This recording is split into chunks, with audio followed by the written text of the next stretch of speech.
চর, নদী আর শৈশবের স্মৃতি। যেখানে একসময় পাড়ি দিতে হতো নৌকায়, আজ সেখানে গাড়ির হর্ন। কিন্তু কি মজার ব্যাপার জানেন, জীবনটা পাক খেয়ে আবার আমাকে ফিরিয়ে নিয়ে গেল সেই চরের পথে।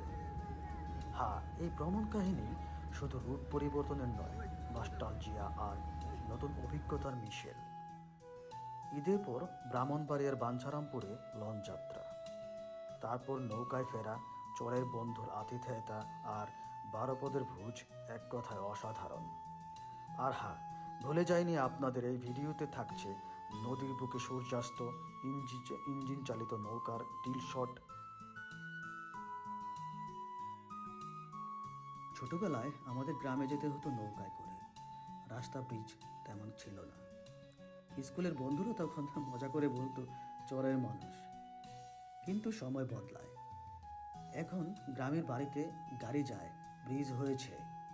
অথচ মজার ব্যাপার হলো, সেই একই বন্ধু আর তার ছোট ভাই এখন বিয়ে করলেন চরেই।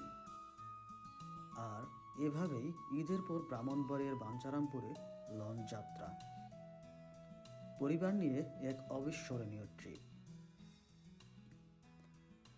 যাওয়ার পথটা যেমন মজার, আসার পথটা তার চেয়েও স্পেশাল। লঞ্চ ছেড়ে ফিরলাম শৈশবের মতোই নৌকায় চেপে।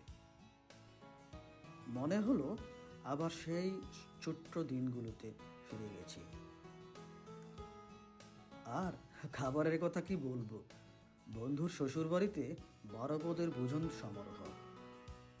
এত খাবার যে খেয়ে খেয়ে ভিডিও করাই ভুলে গিয়েছিলাম। যাত্রা শেষে বাংলার টেসলা আর দুবার নৌকা বদলে শেষমেশ পৌঁছালাম নরসিংদী। বন্ধু ইব্রাহিম, তোমাকে অসংখ্য চরের এই অ্যাডভেঞ্চার, সুন্দর মুহূর্ত আর গল্পের জন্য।